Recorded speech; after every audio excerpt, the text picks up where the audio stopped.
अस्सलाम वालेकुम क्लास। आज का हमारा टॉपिक है chemical composition of plasma membrane. इसमें मैंने लास्ट टॉपिक में भी आपको बताया था कि मेम्ब्रेन में कितनी मतलब उसकी कंपोजिशन में कौन कौन सी चीज़ें होती है, हमने मेजर पढ़ी थी। लिपिड्स होते हैं, कार्बोहाइड्रेट्स होते हैं एंड प्रोटीन। सबसे पहले हम देखेंगे लिपिड्स। लिपिड्स में मैंने आपको बताया था फॉस्फोलिपिड्स,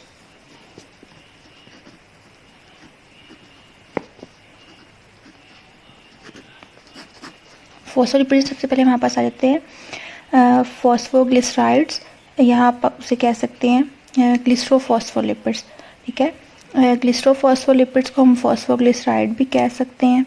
अगर हम इसकी डेफिनेशन देखें तो फॉस्फोग्लिसराइड्स जो हैं वो मेम्ब्रेन लिपिड हैं जिनमें दो फैटी एसिड अटैच होते हैं ईस्टर लिंकेज के साथ to the first and second carbon of glycerol.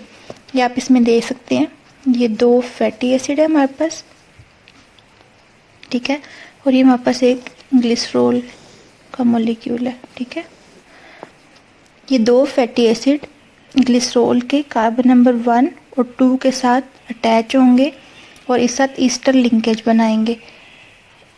Glycerol का हाइड्रोक्सिल ग्रुप और यहाँ से फैटी एसिड का हाइड्रोजन ग्रुप ये रिमूव हो जाएंगे और ये मिलके ये रिमूव होंगे तो दो वाटर मॉलिक्यूल इसमें से रिमूव हो जाएंगे।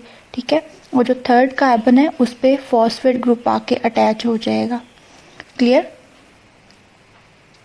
जब ये रिमूव हो जाएंगे हाइड्रोक्सिल ग्रुप और हाइड्रोजन, तो ग्लिसरॉल और जो हमारे पास फैटी एसिड है उसके दरमियान बन जाएगा एक ईस्टर लिंकेज। ईस्टर लिंकेज का आपको पता होगा, ईस्टर लिंकेज हम कहते हैं जब कार्बन के साथ ऑक्सीजन और दो अल्काइल ग्रुप अटैच हो। यहाँ पे भी ऑक्सीजन है। अब यहाँ पे आप देखें, जब हमारे पास ग्लिसरॉल और फैटी एसिड ने मिलके एक ईस्टर लिंकेज बनाया है और उस साथ एक फॉस्फेट ग्रुप भी अटैच हुआ है, तो वहाँ पे हमारे पास ईस्टर लिंकेज कैसे बना है, ये देखिए कार्बन के साथ ऑक्सीजन, इस तरफ भी ऑक्सीजन है और ये एक अल्काइल ग्रुप है और इधर भी हमारे पास अल्काइल ग्रुप मौजूद है। तो ये हमारे पास क्या बन जाएगा, इसमें ईस्टर लिंकेज। फॉस्फोलिपिड्स में जो हम ग्लिसरोफॉस्फोलिपिड्स पढ़ रहे हैं, इसमें हमने एग्जाम्पल तो ये ली है कि दो फैटी एसिड और एक ग्लिसरॉल मिलके एक ईस्टर लिंकेज बनाते हैं, तो ये डाइग्लिसराइड्स बनेंगे और इसके साथ एक फॉस्फेट ग्रुप अटैच हो गया। ठीक है, इसमें मोनोग्लिसराइड्स भी हैं और ट्राइग्लिसराइड्स भी हैं। अगर मोनोग्लिसराइड आप देखें तो ये ग्लिसरॉल का मॉलिक्यूल है, ठीक है, और ये एक फैटी एसिड, मतलब एक फैटी एसिड ग्लिसरॉल के साथ अटैच हुआ, इसने बना दिया मोनोग्लिसराइड। अब यहाँ पे हैं दो फैटी एसिड और एक ग्लिसरॉल मॉलिक्यूल। ठीक है,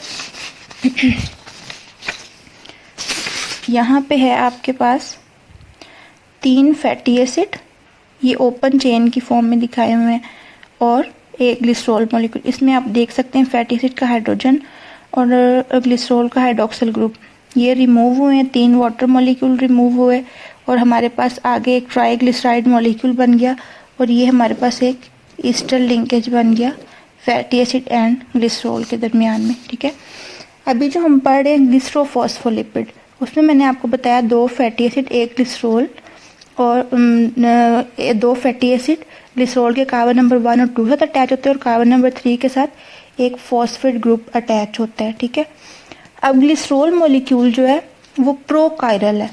प्रोकायरल का मतलब क्या है, या सिर्फ आप पहले कायरल का सुन लें।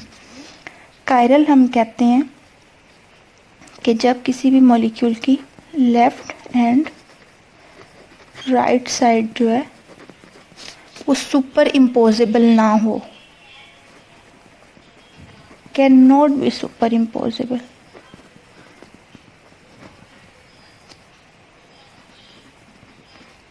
ठीक है, उसे हम कहते हैं कायरल। क्लियर?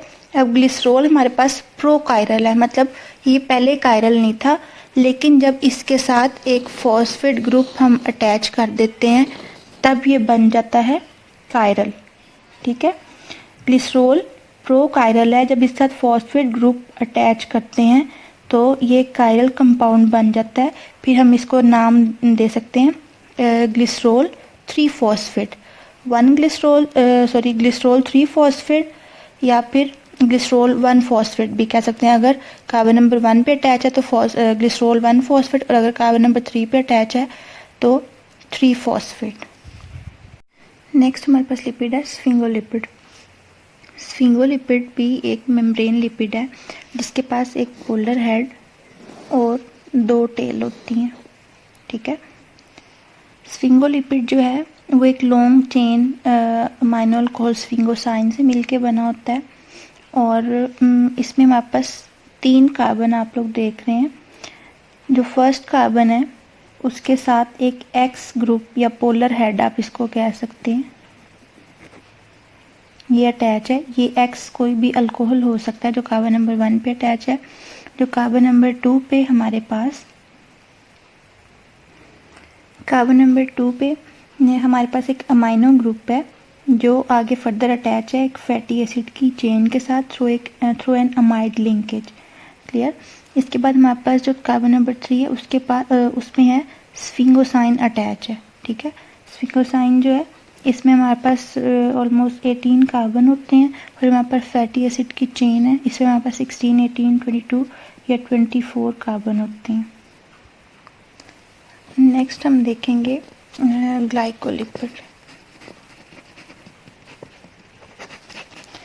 ग्लाइकोलिपिड क्या है कि हमारे पास जो स्फिंगोसाइन हमने अभी पढ़ा है, हमारे पास कुछ स्फिंगोसाइन बेस्ड लिपिड्स होती हैं जो जिन पास एक एडिशनल ग्रुप अटैच होता है उनके टर्मिनल अल्कोहल के साथ, जो हमने पहले पढ़ा था OX।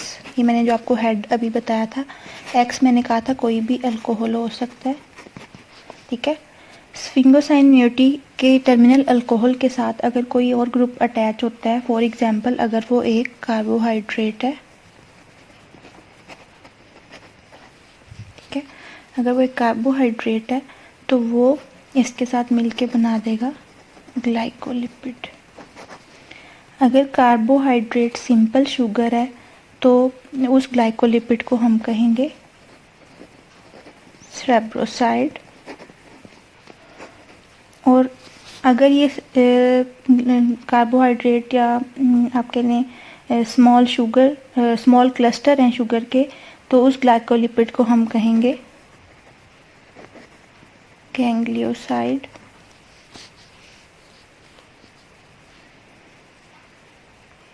ग्लाइकोलिपिड जो है वो स्टेबल करता है सेल मेम्ब्रेन को, उसमें स्टेबिलिटी लाता है, ठीक है, और फैसिलिटेट करता है सेलुलर रिकॉग्निशन को। नेक्स्ट है हमारे पास कोलेस्ट्रॉल। कोलेस्ट्रॉल जो है उसे हम स्टीरोल भी कह सकते हैं, ज़्यादातर ये एनिमल्स में होते हैं। प्लांट में जो कोलेस्ट्रॉल है वो नहीं होता प्लांट की प्लाज्मा मेम्ब्रेन में और बैक्टीरियल सेल में, लेकिन एनिमल्स में अप टू 50% जो है ये होता है। कोलेस्ट्रॉल में हमारे पास 4 हाइड्रोकार्बन रिंग्स होते हैं। ये रिंग 1 है, 2, 3 एंड 4 हमारे पास रिंग होते हैं। ये मिल के एक स्ट्रक्चर बनाते हैं जिसे हम कहते हैं स्टीरॉयड। ये जो हाइड्रोकार्बन जो टेल होती है वो लिंक्ड होती है, मतलब इसका एक एंड जो होता है वो हाइड्रोक्सिल ग्रुप से अटैच होता है और दूसरे एंड पे एक टेल होती है। ये 4 हाइड्रोकार्बन रिंग्स हैं, इनके साथ एक टेल अटैच है एक साइड पे और एक तरफ हाइड्रोक्सिल ग्रुप अटैच है। अगर आप इस स्ट्रक्चर की तरफ आएँ तो इसमें थोड़ा मज़ीद क्लियर करके दिखा दिया हुआ है कि जो कार्बन नंबर 3 है हमारे पास फर्स्ट रिंग का, उसके साथ एक पोलर हेड अटैच है जो कि हाइड्रोक्सिल ग्रुप है, ठीक है।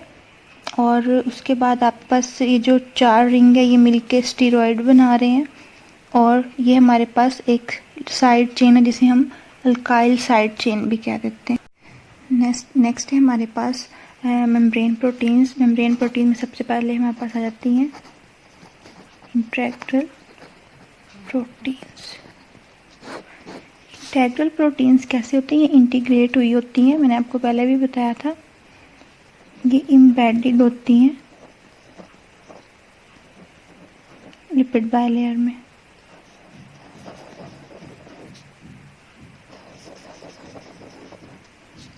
क्लियर। ये एम्बेडेड है, इसको हम ट्रांसमेम्ब्रेन भी कह सकते हैं, और ये अटैच होती है मेम्ब्रेन के हाइड्रोफोबिक इंटरेक्शन के साथ। हाइड्रोफोबिक इंटरेक्शन जो है, हाइड्रोफोबिक हम कौन सा एरिया हमारे पास, ये टेल वाला, और हाइड्रोफिलिक कौन सा था हमारे पास, हेड वाला पोर्शन। तो ये वाली जो प्रोटीन्स हैं वो हाइड्रोफोबिक इंटरेक्शन के साथ अटैच हुई होती हैं, ठीक है। और इनके जो मेजर फंक्शन है, ये किसी भी जो इंटेग्रल प्रोटीन होती हैं ये रिसेप्टर के तौर पे भी काम कर सकती हैं। ये किसी भी स्पेसिफिक सब्सटेंस साथ बाइंड हो जाती हैं मेम्ब्रेन की सरफेस पे, और ये एक चैनल्स के तौर पे भी काम करती हैं, क्योंकि ये आयन और सल्यूट्स की मूवमेंट में हेल्प करती हैं। और नेक्स्ट हमारे पास है जो इंटेग्रल प्रोटीन है, उसमें अमाइनो एसिड्स होते हैं, हाइड्रोफिलिक भी और हाइड्रोफोबिक भी, ठीक है, दोनों तरह के अमाइनो एसिड होते हैं। और जो इसमें पोलर अमाइनो एसिड होते हैं वो मेम्ब्रेन की सरफेस पे एक्सपोज होते हैं, उसकी वजह से आयंस, हार्मोन्स और एंटीजन के साथ इंटरेक्शन इजी हो जाता है। नेक्स्ट है हमारे पास पेरिफेरल प्रोटीन्स। जो पेरिफेरल प्रोटीन्स होती हैं वो इंटीग्रेटेड नहीं होती हैं मेम्ब्रेन में। ये हमने पहले भी पढ़ा था कि कुछ प्रोटीन्स इंटीग्रेट हुई होती हैं, एम्बेडेड होती हैं, और कुछ जो होती हैं पेरिफेरल प्रोटीन्स वो सरफेस पे प्रेजेंट होती हैं इस तरह, ठीक है। अब अगर ये सरफेस पे हैं और ये एक प्रॉपर कोई चैनल नहीं बनाती हैं अपना, ये रैंडम होती हैं ये वाली प्रोटीन्स, ठीक है। अब जो ये प्रोटीन्स हैं ये हाइड्रोफिलिक इंटरेक्शन के साथ ये अटैच है, मतलब इनकी ये हाइड्रोफिलिक जो हेड है उसके साथ अटैच हुई होती है, बाउंड हुई होती है पेरिफेरल प्रोटीन्स। जो हमारे पास इंटेग्रल प्रोटीन है वो टेल साथ अटैच होती हैं, जो कि एक जो हाइड्रोफोबिक है। और हमारे पास जो है पेरिफेरल प्रोटीन्स ये क्योंकि मेम्ब्रेन की आउटर साइड पे अटैच होती हैं, एम्बेडेड नहीं होती, तो इसलिए ये हेड के साथ अटैच होती हैं जो कि हाइड्रोफिलिक है। और ये कंटिन्यूस लेयर नहीं बनाती, ये रैंडम होती हैं।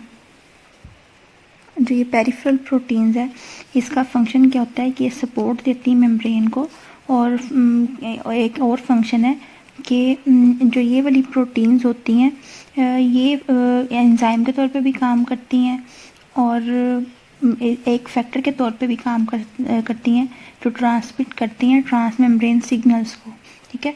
नेक्स्ट हमारे पास है लिपिड एंकर प्रोटीन्स। जो लिपिड एंकर प्रोटीन्स होते हैं ये आप देख सकते हैं, ये ना तो सरफेस पे है ना इंटीग्रेट हुई हैं, ये होती हैं आउटसाइड द लिपिड बाइलेयर, ठीक है। ये देखें आउटसाइड लिपिड बाइलेयर, और ये कहाँ पे होती है, साइटोप्लाज्मिक सरफेस पे, और ये कोविलेंटली लिंक्ड होती है लिपिड मॉलिक्यूल के साथ जो कि लिपिड बाइलेयर में होता है, ठीक है। आउटसाइड लिपिड बाइलेयर ये होती हैं, अटैच नहीं होती ना हाइड्रोफोबिक ना हाइड्रोफिलिक एंड के साथ, ये बल्कि अटैच होती हैं आउटसाइड द लिपिड बाइलेयर। वहाँ पे किस साथ अटैच होंगी, ये लिपिड मॉलिक्यूल के साथ जो कि लिपिड बाइलेयर के बाहर है। नेक्स्ट आपके पास ये membrane transfer protein, carrier protein and channel proteins है। ये आप लोग स्टडी करोगे तो आपको समझ आ जाएगी, वर्डिंग ईजी है, इसमें कुछ खास समझाने वाला नहीं था, जो चीज़ें समझाने वाली मैं आपको बताती जा रही हूँ। नेक्स्ट है हमारे पास मेम्ब्रेन की फ्लूइडिटी पे कौन से फैक्टर्स इफ़ेक्ट करते हैं। सबसे पहले हमारे पास length of fatty acid tail, ठीक है। फैटी एसिड्स की लेंथ या लिपिड्स की लेंथ टेल की जितनी ज़्यादा होगी उतनी intermolecular interaction the phospholipid tail में है वो ज़्यादा होगा, और उसकी वजह से मेम्ब्रेन में रिजिडिटी आ जाएगी। जितनी फॉस्फोलिपिड टेल ज़्यादा होंगी, इंटरेक्शन ज़्यादा होने की वजह से जो फ्लूइडिटी है वो लेस होगी, ठीक है। नेक्स्ट है हमारे पास टेम्परेचर। टेम्परेचर में क्या होगा, टेम्परेचर भी इंक्रीज होगा या डिक्रीज होगा, वो इफ़ेक्ट करेगी इसके फ्लूइडिटी पे। लो टेम्परेचर पे जो है वो काइनेटिक एनर्जी कम होती है, ठीक है। और जो फॉस्फोलिपिड्स की जो लेयर है वो उसमें क्लस्टर्स बन जाएंगे, वो एक दूसरे के क्लोज हो जाएंगी, और जितनी वो ज़्यादा क्लोज होंगी लो टेम्परेचर पे उतनी उनमें इंटरमोलिकुलर फोर्सेस ज़्यादा होंगी और मेम्ब्रेन की जो फ्लूइडिटी है वो डिक्रीज होगी। जब टेम्परेचर लो होगा तो फ्लूइडिटी डिक्रीज, ठीक है।